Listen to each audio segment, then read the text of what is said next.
नमस्कार बंधुओं, लोक सुमंगल संवाद में हम आज छठे दिन बापू के दर्शन में शारीरिक श्रम की जो बापू बात करते थे, एकादश उनके जो व्रत थे उसमें शरीर श्रम भी एक व्रत था। और बापू का यह दर्शन दुनिया में सुख शांति समृद्धि लाने के लिए श्रम के अलावा कोई दूसरा मार्ग नहीं है। कहते हैं श्रममेव जयते, परिश्रम के अलावा और कोई मार्ग नहीं है विकास का। बापू शरीर के श्रम की जब बात करते थे तो उनके आश्रमों में प्रत्यक्ष उसका प्रयोग होता था। सत्य के प्रयोग में आश्रमों में शारीरिक श्रम की भी जो बात है उसका प्रशिक्षण होता था। और बापू जिस शरीर श्रम की बात करते थे वह परंपरा से हमारे यहाँ जो आश्रम पद्धति के विद्यालय चलते थे उसमें जो हमारे जीवन के 4 आश्रम है, ब्रह्मचर्य में भी जब हम शिक्षा ग्रहण करने के लिए हमारे यहाँ का बटुक आश्रम में जाता था तो उसको वहां शारीरिक श्रम भी करना पड़ता था विद्या अध्ययन के साथ साथ। लेकिन आज की शिक्षा व्यवस्था शारीरिक श्रम से विद्यार्थियों को थोड़ा हटा रही है। और इस शिक्षा व्यवस्था की ही क्या, आप पूरे संपूर्ण समाज का देखेंगे तो आज श्रम को हेय दृष्टि से देखा जाता है। श्रम करने वाले को श्रमिक कहा जाता है और श्रमिक यानी अनपढ़, श्रमिक यानी बुद्धिहीन। और श्रमिक के बारे में कहा जाता है कि वह श्रम की चोरी करता है। और आप अगर देखेंगे तो श्रम की चोरी केवल श्रमिक ही नहीं, आज जिसको हम शिक्षित कहते हैं, पढ़ा लिखा वर्ग कहते हैं, वह भी इस देश को आगे बढ़ाने के लिए, विश्वगुरु बनाने के लिए, परम वैभव पर पहुंचाने के लिए जिस प्रमाण में प्रामाणिकता के साथ काम करना चाहिए, अगर हम आकलन करें तो उसमें हम उस कसौटी पर खड़े नहीं हैं। एक आज लॉकडाउन में आजकल एक सीरियल आता है ऑफिस, मुसद्दी लाल एक काम के लिए बेचारा कहां कहां नहीं भटकता है, परेशान रहता है। और पढ़े लिखे ऑफिस के लोग बाबू उसको टरकाते रहते हैं।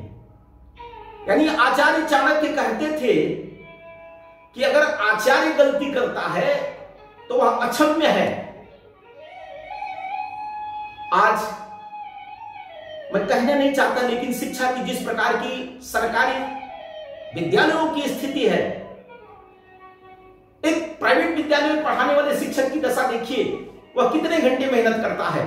लेकिन वही अगर जिनको सरकारी नौकरी मिल जाती है, शिक्षक बन जाते हैं, तो वह जुगाड़ करके बगल में रहना चाहते हैं, पढ़ाना न पड़े ऐसा भी सोचते हैं कुछ लोग।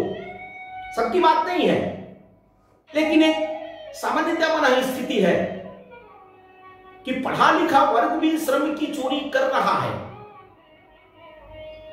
जब तक प्राइवेट नौकरी रहती है, डर रहता है, भय रहता है, तब तक तो आदमी काम को दबाव में करता है। लेकिन स्वयं की प्रेरणा से हमारा यह कर्तव्य है, इस देश को हम क्या देना चाहते हैं। देश हमें देता है सब कुछ, हम भी तो कुछ देना सीखें। और शरीर श्रम जिसका कोई बैंक बैलेंस नहीं हो सकता है, उसकी चोरी हो रही है।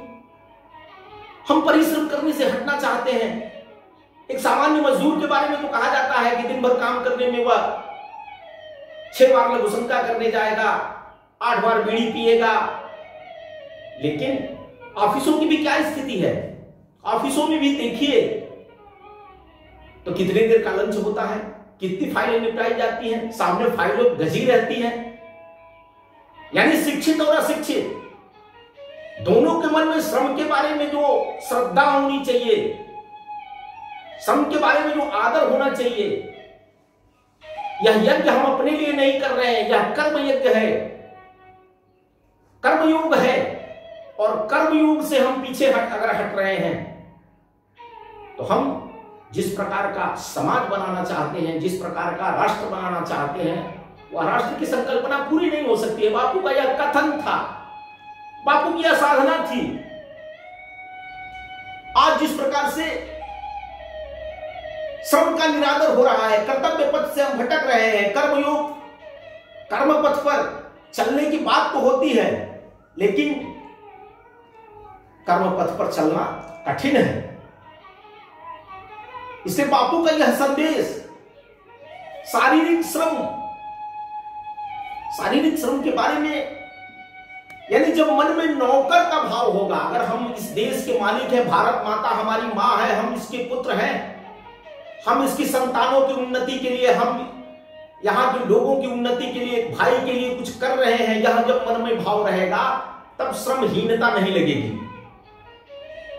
नहीं तो लगेगा कि हमको पैसा मिल रहा, पैसे के बदले में हम यह काम कर रहे हैं, तो नौकर का भाव रहेगा, तब हम श्रम की चोरी करने की बात सोचेंगे। मन में आएगा कि कितने देर हम छुट्टी हमको मिल जाए। जैसे आज लॉकडाउन आजकल चल रहा है, तो घर में खाना बनाना या पत्नी का सहयोग करना यह गर्व की बात लगता है। हम वीडियो बना करके डालते हैं और गर्व के साथ डालते हैं कि हम घर का काम कर रहे हैं, तो इसमें गर्व का अनुभव है कि हमारा काम है। वैसे ही इस देश में जहां हम नौकरी कर रहे हैं, समाज में जहां हम काम कर रहे हैं, वह हमारा कर्तव्य है। अगर कर्तव्य भाव मान करके हम श्रम को करते हैं तो हमको यह हीनता नहीं लगेगी। और आज समाज को यही आवश्यकता है, और विशेष करके पढ़ा लिखा वर्ग भी अगर श्रम की चोरी की बात सोचता है तो वह न्याय नहीं करता है अपने साथ, न समाज के साथ। और इसी श्रम की बात में बापू स्वच्छता की बात को भी जोड़ते थे। बापू कहते थे कि हम शारीरिक श्रम जैसे करते हैं उसमें स्वच्छता को भी जोड़े, और वह व्यक्तिगत स्वच्छता की बात करते थे। स्वच्छता यानी शरीर की स्वच्छता। इसलिए बापू का जो स्वच्छता का विचार था, वह कहते थे कि आंतरिक स्वच्छता और बाह्य स्वच्छता। पवित्र आत्मा के लिए एक पवित्र शरीर का होना, स्वच्छ शरीर का होना आवश्यक है। इसलिए भारत के सभी पंथों में, सभी धर्मों में स्वच्छता की बात है, पवित्रता की बात है। बिना पवित्रता के कोई काम ठीक से नहीं संपन्न होता है। इसलिए जो स्वच्छ है उसको हम पवित्र कहते हैं। और पवित्रता मन की होनी चाहिए, वाणी की होनी चाहिए, शरीर की होनी चाहिए। वैसे ही जिस समाज में हम रहते हैं, घर की, मोहल्ले की, नगर की, देश की स्वच्छता एक बहुत बड़ा अपने में मायने रखता है। आज स्वच्छता की स्थिति क्या है? अवेयरनेस हुआ है, लेकिन ऐसे भी आपको तमाम लोग मिल जाएंगे आज एकदम तिलमिलाए हुए लोग हैं। सरकार ने कहा कि कहीं भी थूकेंगे तो आपको दंड लगेगा। अब लोग कहते हैं कि हम लोग धूम्रपान करते हैं, थूकने के लिए कहां जाएं, कहां जगह खोजें। ऐसे ही पहले कहते थे कि लघुशंका करने के लिए, शौच के लिए कहां हम जाएं।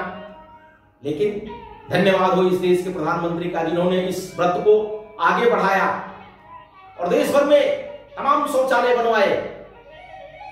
आज सड़क पर, सार्वजनिक स्थानों पर कोई शौच करते दिखता नहीं। लेकिन आज भी ऐसे आपको दृश्य मिल जाएंगे कि घर का कूड़ा निकाल करके बाहर ले जाकर के हमें उचित स्थान पर न डाल करके जहां तहां डाल आते हैं। तो आज यह श्रम से जोड़ते हुए हमको अपने जीवन का एक अंग बनाना चाहिए स्वच्छता को भी, कि स्वच्छता समाज के लिए आवश्यक है। और आज कोरोना की महामारी जिस प्रकार से फैली हुई है, उसमें स्वच्छता की अत्यंत महत्वपूर्ण भूमिका है।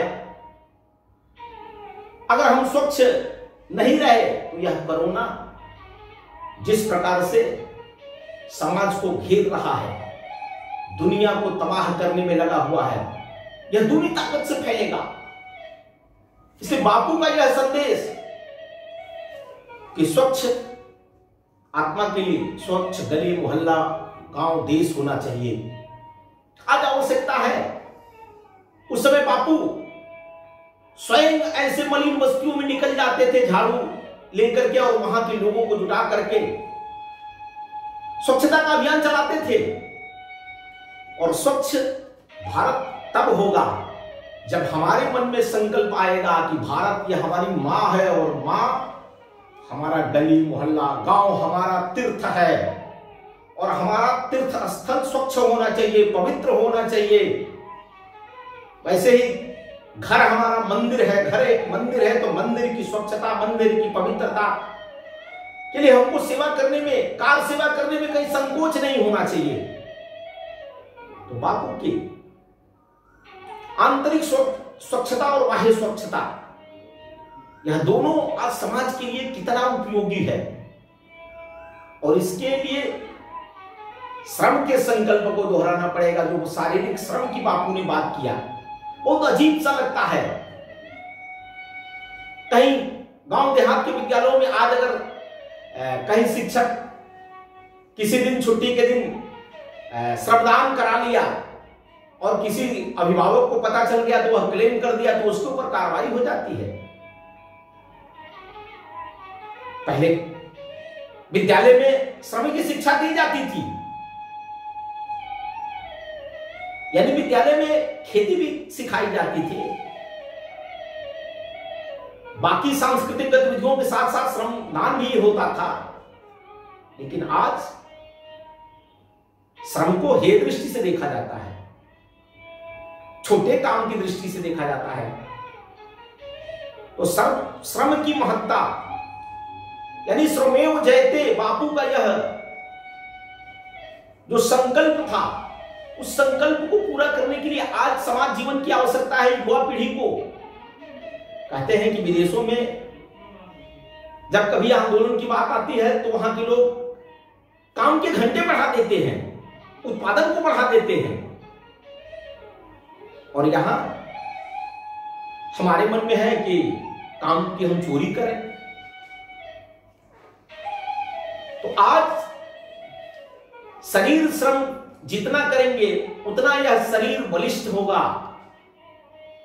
और हम इस देश को जहां ले जाना चाहते हैं, परम वैभव की हमारी जो संकल्पना है, भारत समृद्ध शक्तिशाली देश बने, इस देश के लिए हम कुछ दे सकते हैं। तो देने के लिए हमारे पास श्रम है, हमारी बुद्धि है। शरीर मन बुद्धि आत्मा चित्त से अगर मिलकर के हम काम करते हैं तो यह देश परम वैभव के शिखर पर पहुंचेगा। हम लोगों को, आम लोगों तक जो सर्वोदय की बात करते हैं कि अंतिम बिंदु पर खड़े व्यक्ति का भी उदय हो, उसको रोटी कपड़ा मकान शिक्षा चिकित्सा सुख शांति मिले, तो हम जब ऐसी स्थिति में आएंगे कि हम किसी को कमा के खिला सकते हैं, जिसको हम संस्कृति कहते हैं। प्रकृति यानी कमा करके खुद खाना, विकृति यानी छीन करके खाना और संस्कृति यानी कमा करके खिलाना। तो अगर परिश्रम करके हम दूसरे का भी पेट भरते हैं, वह यज्ञ करते हैं, कर्म यज्ञ,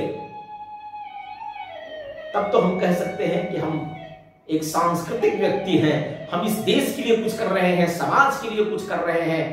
तो बापू का जो श्रम, शरीर श्रम का सिद्धांत था, आज देश की आवश्यकता है कि हम कोरोना महामारी से उबरने के बाद देश की और विश्व की जिस प्रकार की आर्थिक स्थिति हो गई है, उसको संभालने के लिए काम के घंटे बढ़ाएं,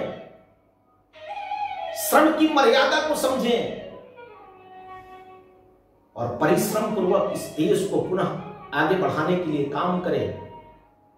इसमें बापू के एकादश व्रतों में यह जो शरीर श्रम का व्रत है, यह अतुलनीय है और इसकी समाज को आज आवश्यकता है। और हम सब युवा पीढ़ी को, लोगों को संकल्प लेना चाहिए कि बापू के जो ये व्रत हैं, उन व्रत में शरीर श्रम का व्रत और स्वच्छता का व्रत का अनुपालन हम भी आजीवन करेंगे, तब यह देश सुख शांति समृद्धि पाएगा। प्रणाम।